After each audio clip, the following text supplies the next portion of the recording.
What is up, everybody? Welcome back to OCD-60.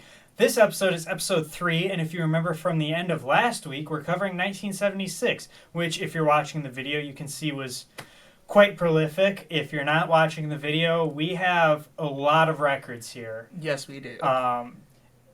So, if you're watching this, if you're not watching this, you're going to be shocked in a second here.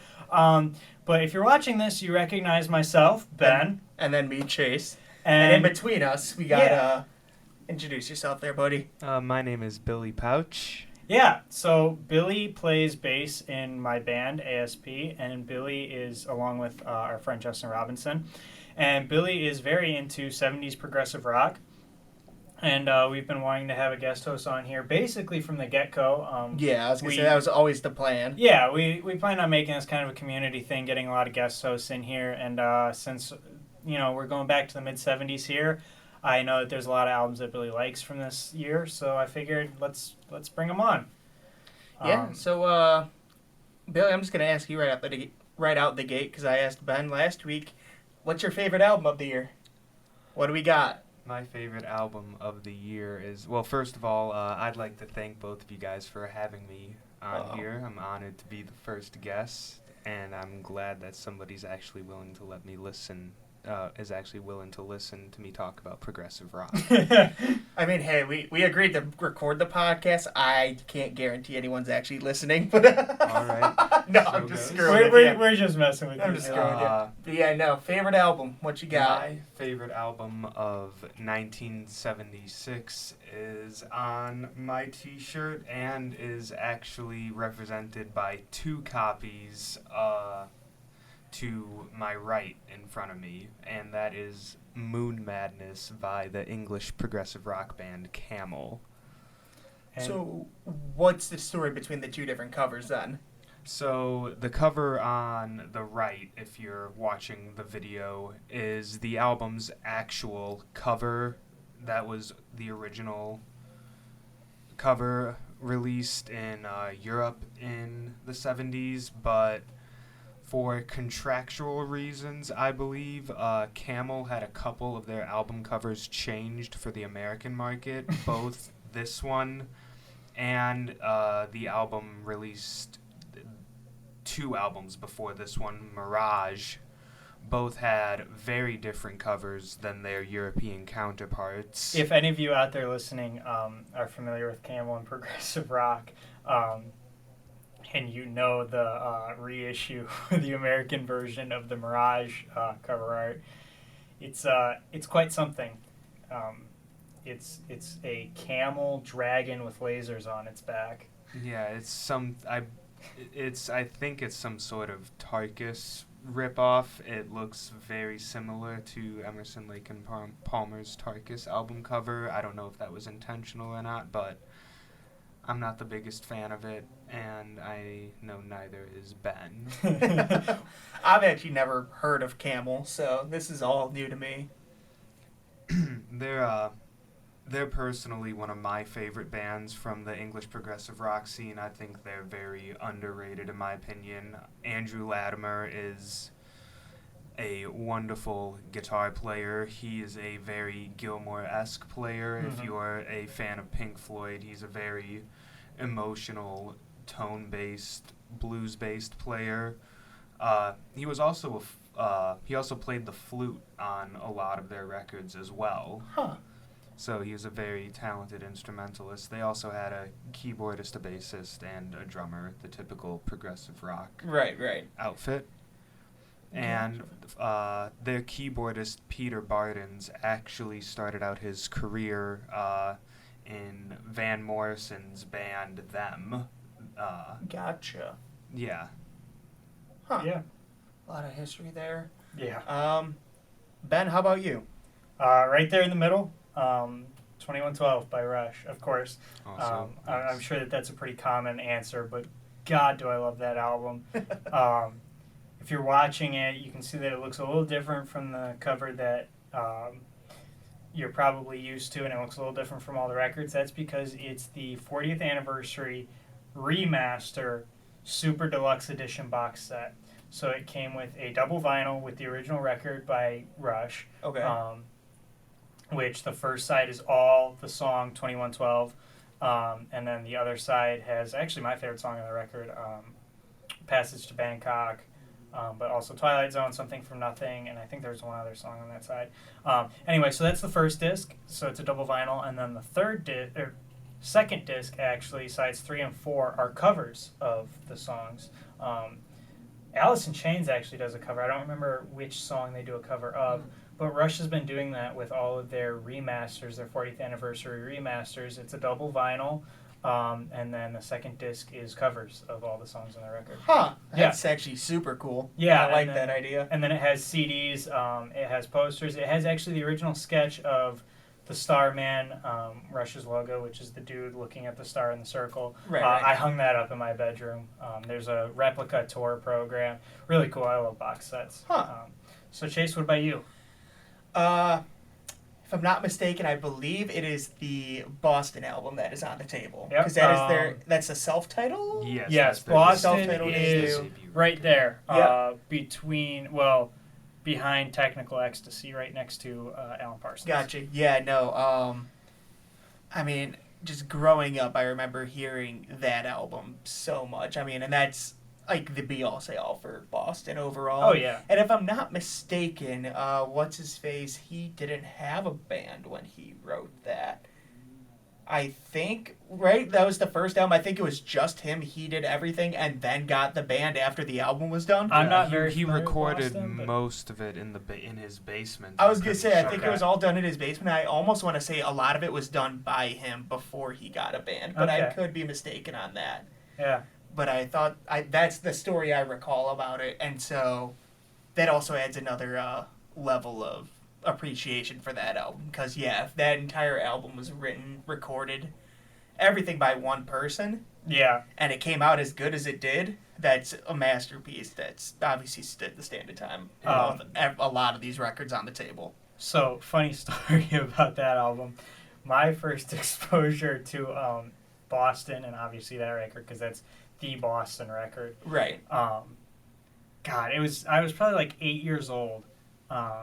For Christmas one year, just to put it in his stocking as a joke, my mom bought it on CD for my dad because my dad, Justin, was actually there for him saying this at one point. I mean, obviously much later than the first time he said it, but my dad has gone on record multiple times saying, and I quote, I apologize, Chase, we will have to edit this out, "Nobody gives a fuck about Boston."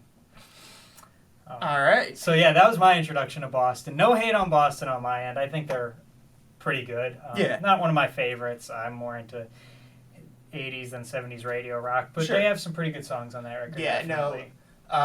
More Than a Feeling was one of the first songs I learned like in its entirety. Mm-hmm. And I remember when I learned it because our boss, Nick, his band at the time, I believe it was his cover band that he had at the time. I believe it was called The Rave. I'm not sure which band, but yeah. Yeah, because I don't remember who was on it. I believe Alex was in that band. Alex Akers. Shout out to both of them. They're actually in the next room working on their album right Yes. now, Caught on Klein. Be on the Very nice. lookout for that release. A Yeah. little bit of a plug there.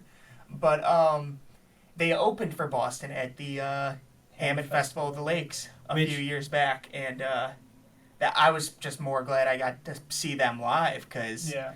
it's one of those bands I didn't think I'd actually end up seeing live. Not to mention in Hammond. Yeah. Yeah. I am very pissed about Hammond Festival of the Lakes this year because I will be in Vegas and Arizona when it happens, and Sammy Hagar is playing for free at Festival of the Lakes with Michael Anthony. So you got half of Van Halen and then Jason Bonham on drums. And then I don't remember who the other guitarist is, but yeah. Yeah, no, because Limp Bizkit and REO Speedwagon. REO Speedwagon are yeah. both going to be there, and now I'm going out of town that weekend, so I won't be able to go to either of them. Interesting 3-day set. Yeah. All right, so back to 1976, because Yes. here we go again. On my own. No, that's 80s. 87. White Snake is, yeah, that's 80s. Hey, but David Coverdale was probably in Deep Purple in 76. That's true. I think Deep Purple would have just broken they would have either just released Come Taste the Band with Tommy Bolin, or they would have just been around breaking up at the time. Okay. Anyway, again, back to 1976. Do you just want to go like left to right? Like, what do you? Yeah. So These are all your guys' albums. Yeah, and I'm this a is- little out of my element here. these are my records and Billy's. A lot of these, probably most of them on my end, probably for Billy too, came from S&J Stereo out in Griffith. Billy and I spend a lot of time out there. Love Jim, and great store, great selection. Yeah, best record store in Northwest Indiana. That's true. Best record store in Northwest Indiana. Please sponsor us. Chase has been out there with me. Anyway, so over on my right, I'm just mentioning these first because I'm looking at them. In front of the Camel on that music stand, you have Jailbreak by Thin Lizzy and Agents of Fortune by Blue Oyster Cult. Oh, I forgot that album came out. The Blue Oyster Cult album. Yeah. That's got Don't Fear the Reaper. Don't That's Fear the got Reaper. the Blue Oyster Cult. No, that song Thin on Lizzy. it. That's one of my dad's favorites. I love Thin Lizzy, and so probably 5 years ago, my parents and I went to the UK and we went to Ireland over the summer of 2016 or 17. And so Thin Lizzy is an Irish band. And when you go to Ireland, you would think that all they talk about there is U2.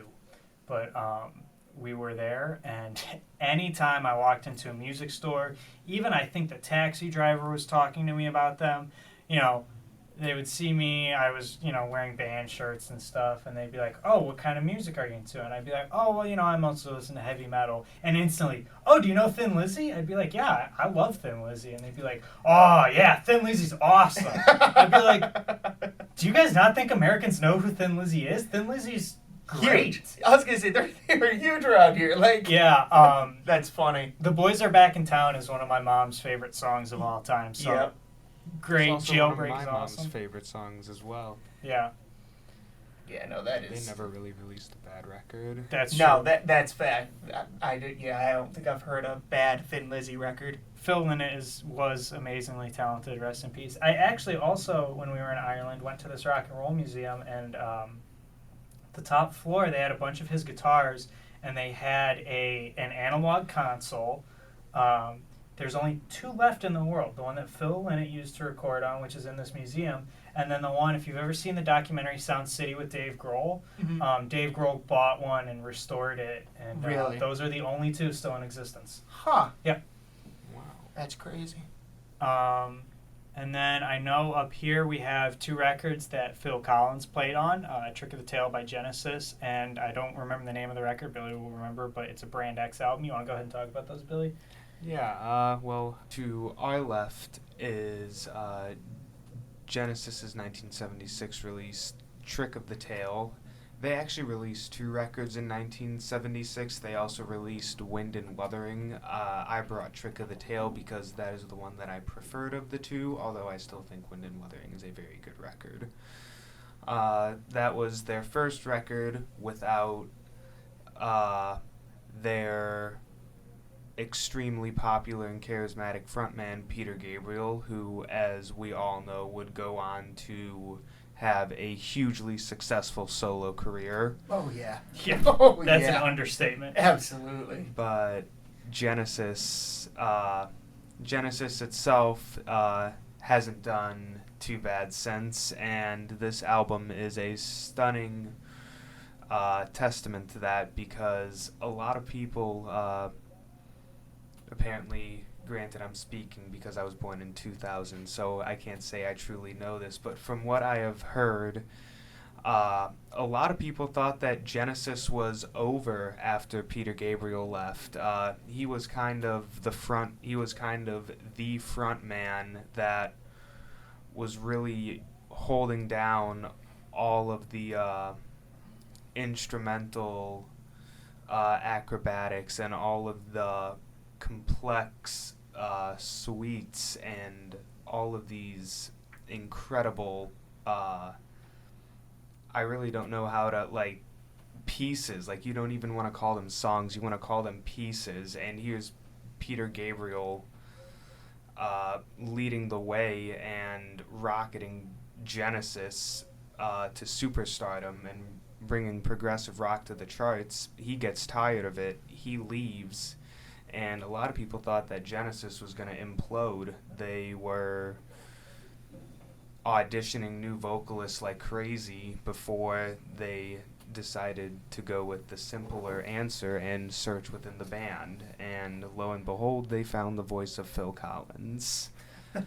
And, I mean, granted, he had done backing vocals before, but they decided to just stick with him as the lead vocalist. And I think it worked out. Yeah. Yeah, I was gonna say can't say that they're not really obscure. So yeah, I'd say it worked out. And then the other one there, Brand X. Brand X is a way more of a wild card there. That is in the jazz fusion vein. It was kind of something that Phil Collins did just to get away from Genesis. It features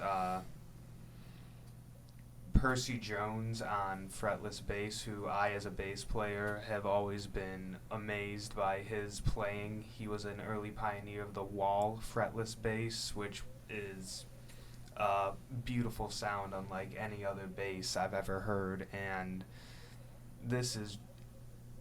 that entire album is pretty much just a showcase of virtuosity. I mean, it's fusion, so but yeah, it's breakneck pace from start to finish.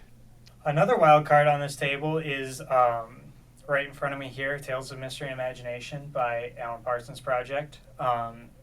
Chicagoans will be familiar with Alan Parsons, being that he wrote the theme song that the Bulls use. This is not at all that band. This was their first record, right, Billy?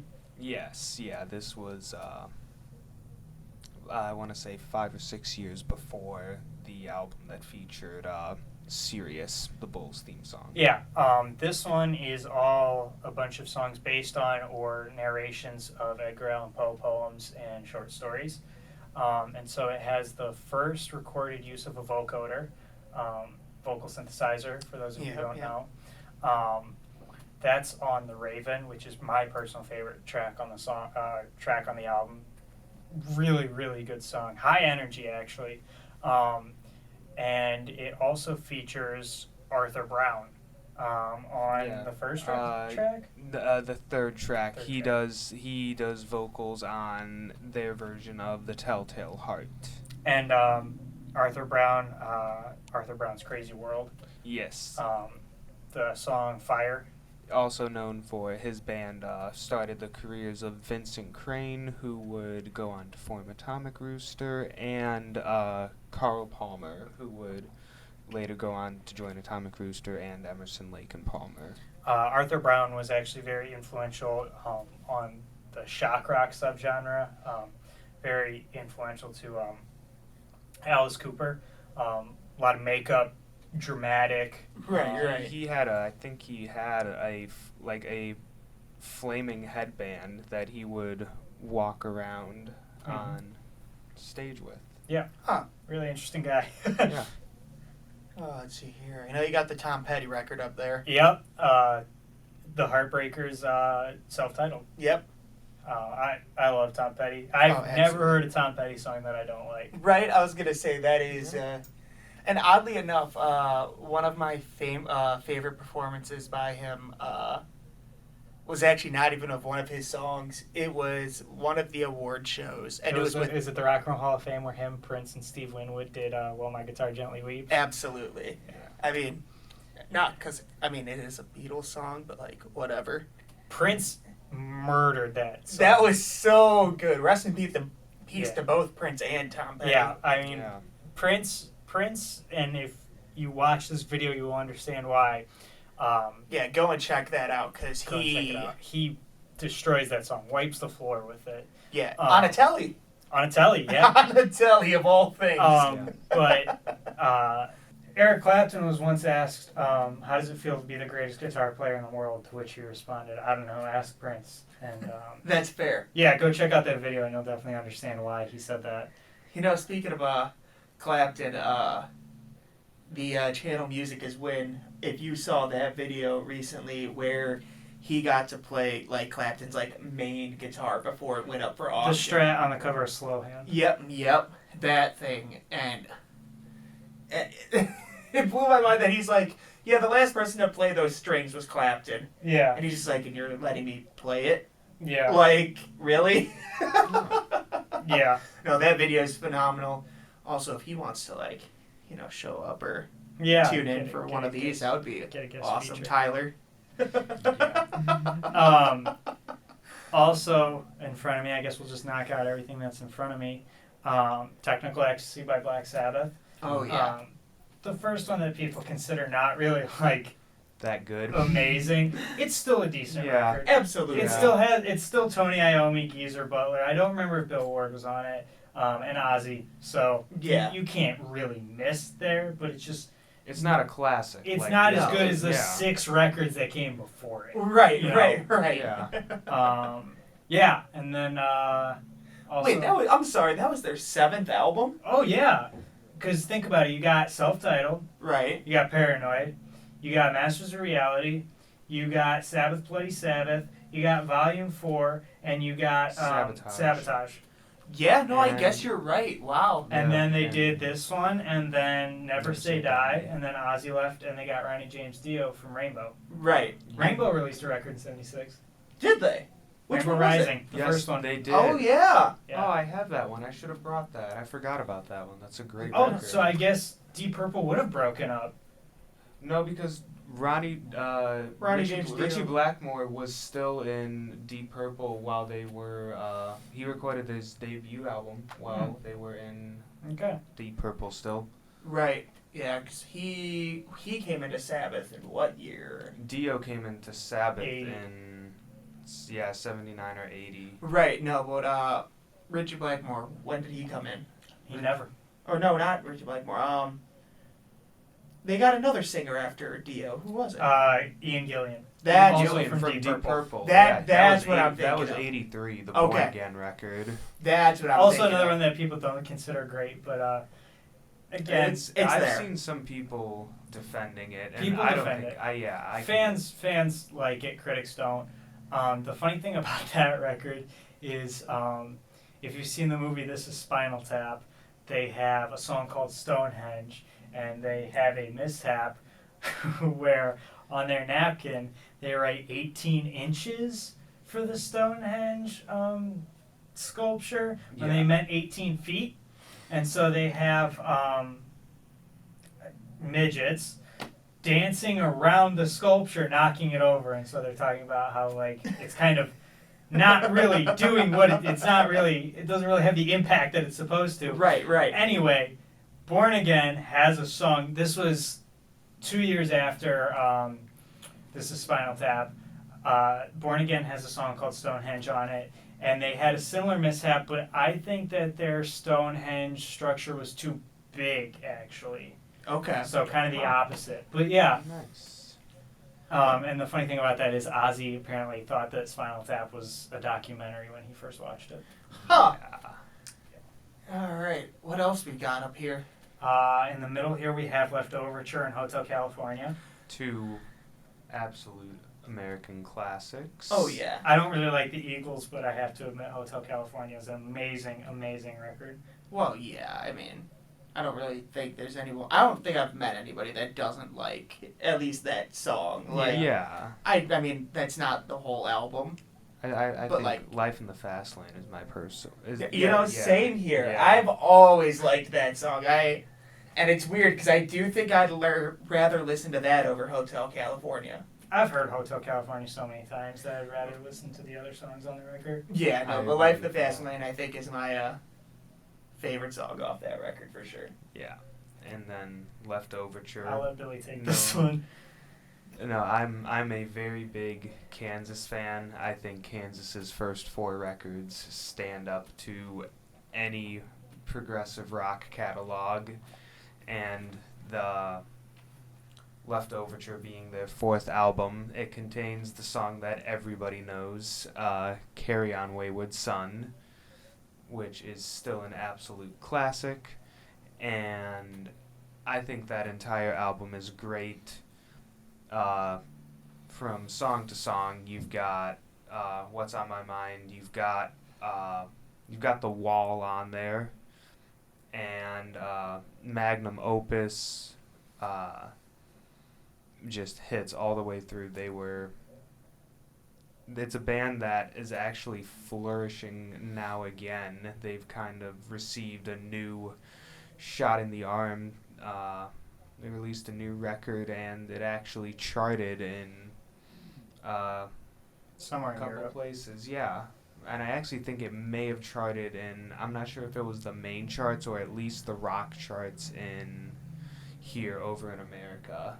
And it was absolutely great release, and I hope to see them on the road when tours start opening up again. Yeah. Another record that we have on here that's one of my favorites is Songs in the Key of Life by Stevie Wonder. Oh yeah. There's just nothing really to be said about Stevie that hasn't already been said. I mean, like, just amazing. And that, I think, is him at his best. Just a fantastic record all the way through. Definitely, if you have not heard Songs in the Key of Life, that's a record that you need to hear before you die. Yeah. So I know I've listened to it all the way through. It's one of those that I don't think I can name a single song off of. Yeah, you can. Isn't she lovely? Even that still doesn't ring a bell, but that was one album that came up randomly one day for me while I was driving to work working for the photo company, and sometimes I'm driving an hour and a half, and I just started listening to albums, and one of those songs came up, and I was like, screw it, and I put the whole album on. And from what I remember from it, no, it was really good, and it was something I always meant to go back and listen to, and I'm glad that it got brought up again today because I kind of forgot to do that. Another record that's behind Songs in the Key of Life over there that I have no idea what this album is, so I'll let Billy take this one because it's from his collection. Omega. Yeah, Omega. They are a Hungarian band, and Okay. Yeah. I do not know how many albums they've released exactly. They have released a lot. They were actually founded, I think, in the early 60s. So they were already around in Hungary for almost 20 years before Time Robber came out. But Time Robber is considered by many to be their kind of their artistic peak. It's very, very Floydish. It's got a lot of swirling keyboards, a lot of pulsing rhythms, and echoey, spacey lead guitar. Ooh. Yeah. I was trying to look it up. There's not even a Wikipedia article on the record. I have no idea which number that is. So. Yeah. That's interesting then. Yeah, Yeah. they were on the German label Bellafon and Basilius, and that's the same label as other bands such as Nectar, and I want to say Pink Floyd had a couple of their records. No, actually, I think I'm completely wrong on that. Never mind. That's good. I mean, most of the time we don't. I mean, we kind of just go off what we remember off the top of our head for this show, anyways. Because as much as I'd love to prepare so much information for this, that's not really what I want this to be. Yeah. And then, am I looking at 801 behind that, Billy? Because I'm looking at a Yes. picture because there's so many records here I don't remember everything. Yes. 801 Live. Live. Ooh. Yes, this was actually the debut release of this band. It was a live record. This wasn't really necessarily a band. It was more of a super group. Okay.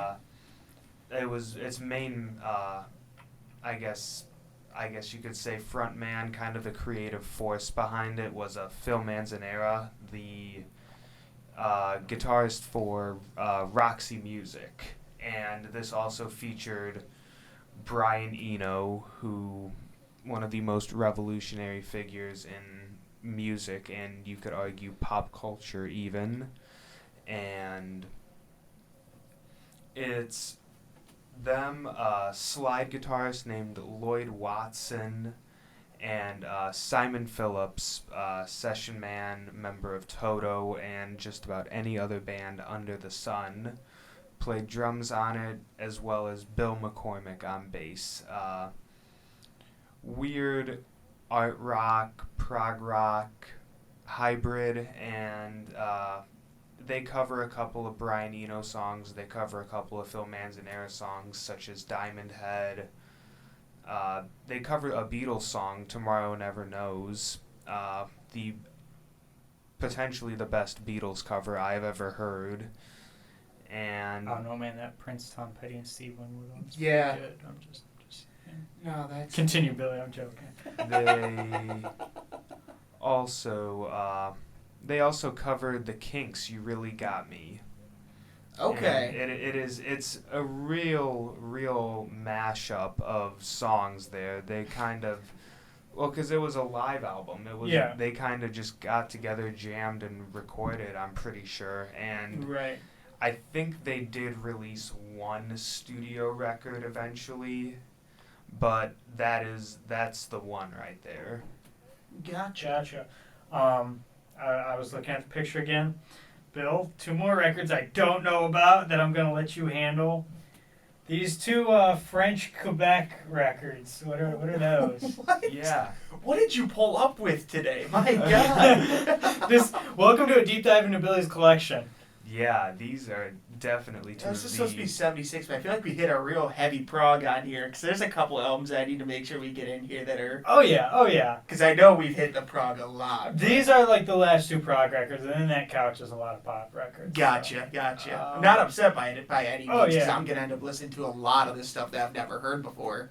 So, the one on the left to me is Pollen, and that is the self-titled release by this band from French Quebec. Okay. And both of these bands are. The other one is Sloche, and they are both just really odd releases. And I love them both. Pollen has vocals. Sloche is instrumental. Okay. Pollen is more in the classic symphonic prog vein, kind of stuff you'd hear along the lines of classic Yes and Genesis. Gotcha. They do have French language vocals. They are very theatrical, and the keyboard player on that release really knows how to use a Moog synthesizzer. Ooh, I love me a Moog. I do. Yeah, yes. if you know as Billy, do you know I. that Moogs are his favorite thing in the world. And When are you going to buy one? Yeah, not anytime soon. And Slosh, I apologize if I am butchering this name. This record is called Statacone, and it is entirely instrumental, and I bought it off of reading a review that said it sounds like Gentle Giant mixed with Herbie Hancock. That's wild. Yeah, Yeah, that it is a comparison I thought I would never hear. It's still like no other jazz record I've ever heard.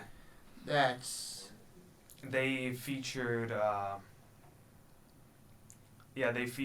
a couple brass players. I think they actually featured 2 keyboardists, which is relatively rare in the progressive rock spectrum, and both of these releases are reissues because I'm pretty sure original pressings of both of those records are way out of the price range of both myself and this podcast. And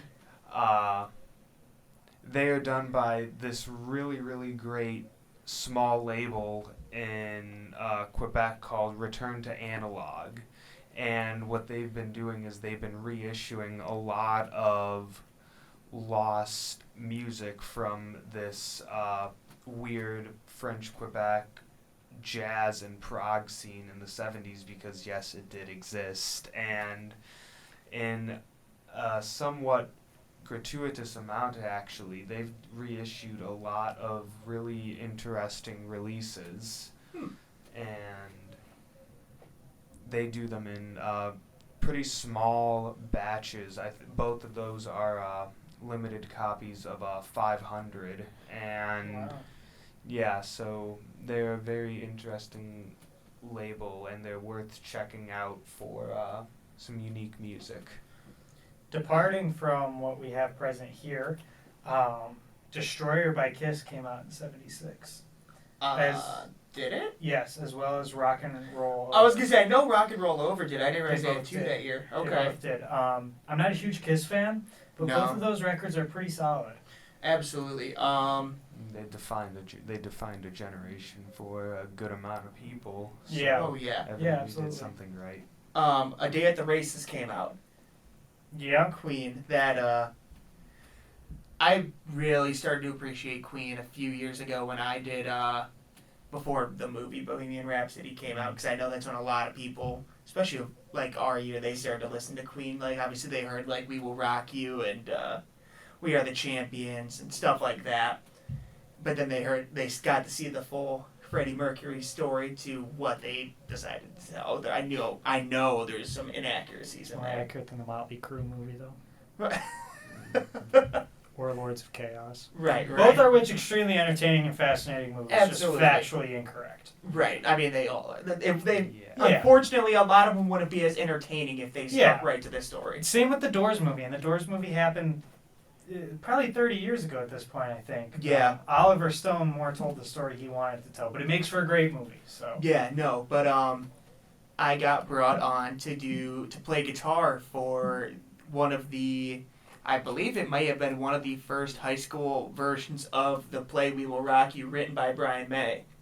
Oh wow. So did that at Center of Performing Arts, and that was with Matthew Alley, Chris Loan, Andy Sutton. If any of them are listening, So, shout out so to them. basically, you did it with Stop, Drop, Rewind, is what you're I mean, yeah. saying. Mine is DJ. Right, yeah, no, mine is DJ. Shout out DJ as well. But yeah, no. So that was super cool to learn those parts. Yeah. And for the first time in a while, because it had been a few years since I had like sat down and read music. Yeah. Like I had read my sheet music for jazz in high school, but to sit down and like look at sheet music again, it was very quick. Cause it was like, all right, cool. Here's all these songs. We got a couple weeks, and then it was Yeah. just like maybe 7 shows a week, Yeah. 2 weeks or something like that. I don't remember exactly what it ended up being, but no, that was super cool experience to be a part of, and then all the kids there as well. They did a phenomenal job. Yeah, I've played in a couple pits. Can't say I've done anything like that, but Yeah, no, that was um, super cool. also on our couch, I know we have "Fly Like an Eagle" by Steve Miller, yeah. a record that I grew up with. Steve Miller was my first concert Yeah, Hammond. at the Hammond Wolf Lake Pavilion. Yep. Yep. Also up on the couch is "Frampton Comes Alive." Probably one of the most iconic live records of all time, alongside another band that we just mentioned, Kiss. I'm blanking on the name right now. Kiss, is it Alive? Is it just Kiss Alive? It might be, yeah. That sounds about right. Anyway, yeah, Frampton Comes Alive. When I think of Peter Frampton, I think of the movie High Fidelity with John Cusack, where they go to the bar and Lisa Bonet is playing "Baby I Love Your Way" and they're just relentlessly making fun of that song. Yeah. But there's really good tracks on that album, and Peter Frampton, if you know Chase, you know of his love of the talk box. Peter Frampton certainly don't get knows me how. started. Frampton Yes. knows how to use a talk box. That pioneer. Yeah. I mean, Yeah. God. Another great version of "While My Guitar Gently Weeps." Yeah, no, that's true. High Voltage by AC/DC came out. And so, anyways, also a new world Yeah, record yeah. So came let's out. keep going. A new world record came out by ELO. Ooh, yeah. Oh, a new world record. That's a. ELO is a band that I would like to catch live. I'm not a huge fan, but seeing them live would be awesome. Yeah, oh, absolutely. Absolutely. No, and yeah, I mean, I made it very clear with that AC/DC that, we'll mention them. I respect what they did. I'll respect what they did. I don't but- listen to them much myself. The title track the title track of that record is actually my favorite AC/DC song though. Really? So I will so Gotcha. I will say that. Ramones. Oh! Yeah, so if you watched the last episode, you know that I was slightly disappointed because we were 1 year off from the punk explosion. The punk explosion happened in 77. You had the Clash's first record, the Sex Pistols' first record, Road to Ruin by the Ramones, which has I Want to Be Sedated, which is their biggest song. The Talking Heads' first record came out in 77. 77 was huge for punk. But the Ramones actually started a year before that with their self-titled debut in 76. We're getting sidetracked. But yeah, the Ramones self-titled is going back and listening to them. The Ramones kind of just sound like the Beach Boys on speed. Let's be honest here. I don't remember if that's something. I don't remember if that's something I came up with or if I heard that somewhere. I've never heard But that, but I love it. I've been saying that forever. I mean, That's really great. that's really how they sound.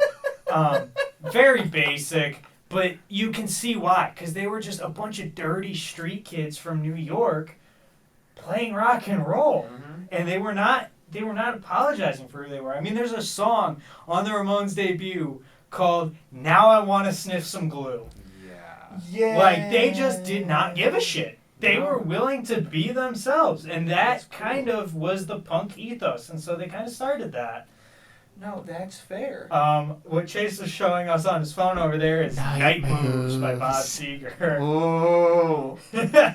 Man, that's a good one. Chase likes his Bob Seger. That's a good one. I like some Bob Seger. I think I have a couple records, actually. Really? I didn't even look. I might have this record. I don't listen to Bob Seger a whole lot, but I do think Turn the Page is one of the greatest songs ever written, in all honesty. Oh, yeah. No. I love that song. I don't even think that that's on Night Moves, but I love that song. No. And then, I mean, Metallica obviously covered that on, yeah. Garage I Inc. think growing up, I always preferred that one. Well, yeah. But I it's mean, the same way that, Whiskey in the Jar. yeah. Thin Lizzy. I was gonna say, Yeah, 'cause Thin Lizzy. Well, I mean, it's it's not a even traditional Irish folk song, but Thin Lizzy's version is the most famous. Yeah, Thin Lizzy and then Metallica. Yeah. After that, but still, Thin Lizzy's version trumps that, in my opinion. What was I gonna say? I don't remember what I was going to say. But yeah, Bob Seger. Growing up in the Midwest, we've heard our fair share of Bob Seger. Oh yeah. Yeah. I mean, you're telling me that the bar Silver Bullet. Yeah, yeah. Stealing. Bob Seger, Bob the Seger's Silver logo. Bullets. Yeah, I mean using his logo. Blondie. Yeah, Blondie's debut was 76. Again, 1 year removed from the punk explosion. Blondie, I mean... That album features Robert Fripp from King Crimson. Yes, it as a does. session Does it? musician. Yeah. Yes, On what record? Or on what track? Fade Away and Radiate, I believe. He plays guitar on it. Okay. Yeah, Blondie is great. Another music movie that factually inaccurate and also not a great movie. CBGB. It's about the punk club CBGB in New York, where all of those bands got their start. The Ramones, Blondie. Okay. It was the movie has Alan Rickman in it. Rest in peace. Alan Rickman is one of my favorite actors. Yeah. No, I forgot about that. Yeah, so it has Alan Rickman in it, and it's about I'm blanking on his name now, but it's about the guy who opened CBGB, which stands for Country Bluegrass Blues, and then OMFUG is the subtitle, and other music for uplifting gormandizers.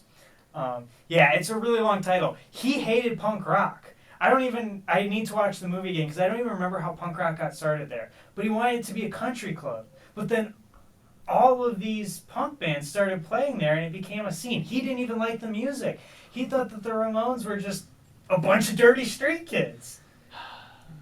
So yeah, research CBGB. It's closed now. But yeah. Huh. Run with the Pack, Bad Company. Okay, yeah, I do love me some Bad Company. Yeah. We've got Return to Forever up there. Yeah, we got Return to Forever up there with Al Di Meola on guitar. That Yep, is my favorite Return to Forever record. Then we've got Romantic Warrior. Rest in Peace, Chick Corea. Yep, just Yeah. died earlier this year. Turnstiles by Billy Joel. Never really been a big Billy Joel fan. Really? I prefer Billy Joel to Elton John. Really? See, so my household is interesting because my mom loves Billy Joel, my dad loves Elton John, and I prefer Billy. I do like some Elton John, but I prefer Billy Joel. Okay. Billy Joel's just a good songwriter, man. So is Elton John. Don't get me wrong. Elton John is a great songwriter. I just prefer the way that Billy Joel writes. Gotcha. Also up there is a Steely Dan record. Yes, the Yeah. Royal Scam. If you're our age, you probably know it because Kanye West sampled a song on that album. Yeah, he's sampled the Steely Dan track Kid Charlemagne for the song Champion. And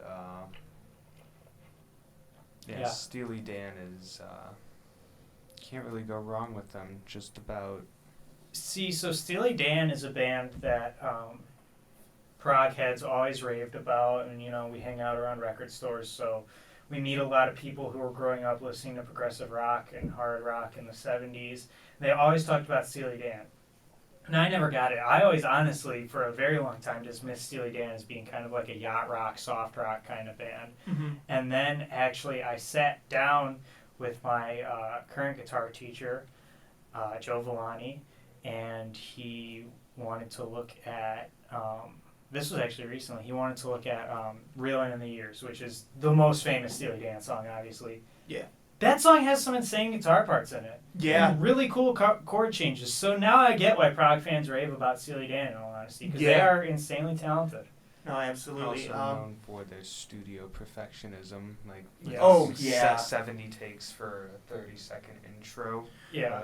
They want God, perfection. that sounds awful. I don't want to do that. You want to engineer that, Chase? That's going to be the next why am I ASP recording record. engineer again? That's going to be the next ASP record. Biggest mistake of my life. This deviates a little bit. Okay. It technically hits pop.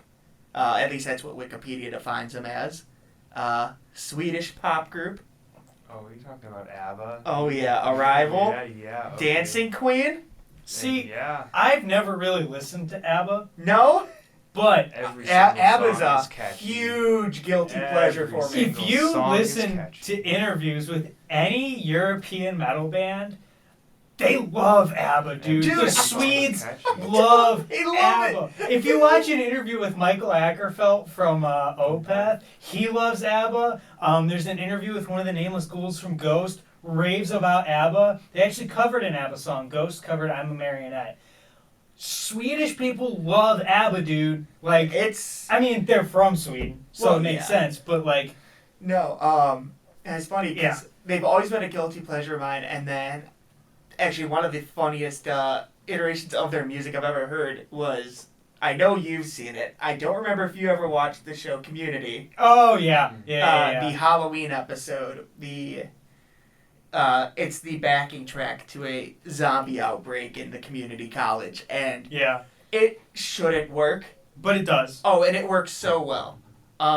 Sad Wings of Destiny by Judas Priest came out. That last- is my favorite Judas Priest album. Yes. Yeah, that- Victim of Changes, The Ripper. The Ripper. Yes, Remember the Ripper. Deceiver. That's Yeah, that is. that's the good one. I prefer that Priest to 80s Priest, actually. Yes, I prefer. I think prefer so. I Sad mean, don't get me Wings. wrong. Like I love Priest. 80s Priest is Yeah. But like when I think of the 80s, I think of Priest. I think of Maiden, but I mean. Well, I mean, I don't think of just Priest. right. Like, there yeah, is but like yeah. when you say like 5 bands, it's like all right, cool. Metallica, Iron Maiden, Judas Priest, Ozzy. Yeah, Ozzy. But then I would have to put more of a hair metal side, so probably somewhere along the. Crew. Yeah, I was gonna say Poison or Crew. I would not say Poison. I don't like Poison. but Well, I'm Crew. not a huge fan of Poison either, but you know Poison Yeah, oh was yeah, huge. oh yeah. That's more of what, Absolutely. not even at a personal level of what I like, Mhm. but Poison and Crew are like, Yeah. for the 80s are right there. again, I cannot wait until we get to the 80s. It's gonna be so much fun. Oh yeah, and if you think that this is a setup, I'm telling you, I've said it before. 1988 is my favorite year for music, and that setup is going to be insane. But yeah, early Judas Priest is actually very different from 80s Priest. Yeah, they experimented a little bit more. And when I think of 70s Priest, I think of that episode of that 70s show where Hyde is working at the record store, and Kitty goes in because she wants a relaxing record. And I think at first he recommends the Sex Pistols. No, at first he recommends Priest, and she thinks that they're like a gospel band.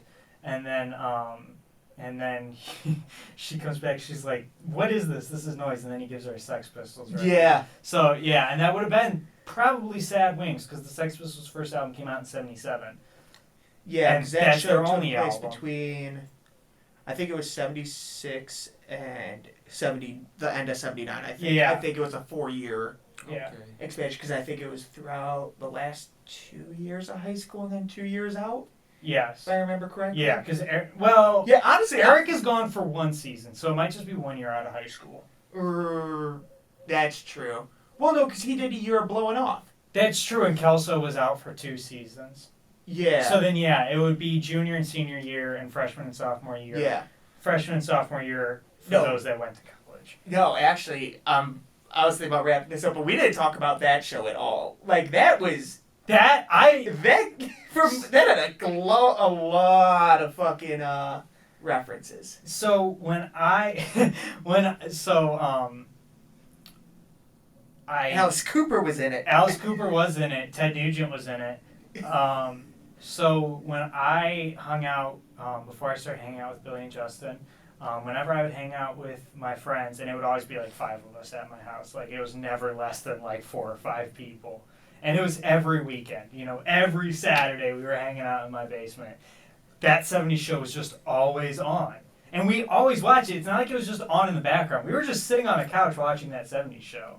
That's no longer on Netflix, but Unfortunately. Track down the complete set DVD. You will not regret it if you've never seen that 70s show. that's so good. Hilarious. Way better than Friends. Yeah, I mean, it's better than any sitcom you can think of other than Freaks and Geeks. I'll say that. That's fair. I'll give it that. Yeah. So we're just about out of time here. Yes. Chase just rolled the dice on our random year. Now it's 1 year off. It's Do you 1 wa- year do- off do you for just my wanna favorite. Do you want to just send it? Do you want to just round it up? Let's round it up to 88. So next Okay. week we should Next have... week we're recording 1988, and hopefully, my dad wants to be a guest on that one. So That's what I was hopefully- saying. We rolled 87, but this app sucks. Not gonna lie, because I've gotten the same year 3 times in a row. Hopefully, And so yeah. we're just gonna cut paper and throw it in a hat next week. That's what we're going to do next week. But next week, finally, I've been waiting for this since we started this. I can talk about one of my tattoos, Operation Mindcrime by Queensryche. Right. I can talk about my favorite Metallica record. I can talk about my favorite Maiden record, my favorite King Diamond record, Jane's Addiction's first record. Yep. Next week is going to be fun, guys. Trust me. We might go over an hour. Thank you very much to Billy. Oh, absolutely. Thank you guys for having me. Yeah, Billy and I do this anyway. We just sit around and talk about music. Yeah. So having a chance to have other people who want, I mean, our first video got 35 views within 24 hours on YouTube alone. Yeah. And we've pushed it to other platforms as well. So who knows how many listens we've got. So me, Chase, and Billy just bullshit about music all the time. So if you're watching this, thank you for just listening Sitting in through on it. our conversations. Because we'd be doing this anyway. So if you watched till the end, you're a real one. We love you. Thanks, Billy. Thank you Yeah, guys. no, it was Yeah. a pleasure. Keep on progging. Next week we'll have your dad on. Yeah. It's gonna be Yeah. interesting. I think I've had one conversation with him, so now that I'm gonna sit down for an hour and talk with him, this Yeah. is gonna be a Yeah. it's Just gonna be about interesting. music. Just about I music. can't yeah. wait. It's gonna be a lot of fun. Yep. Yeah. We'll catch you next week. Yep. We'll see you guys. Later.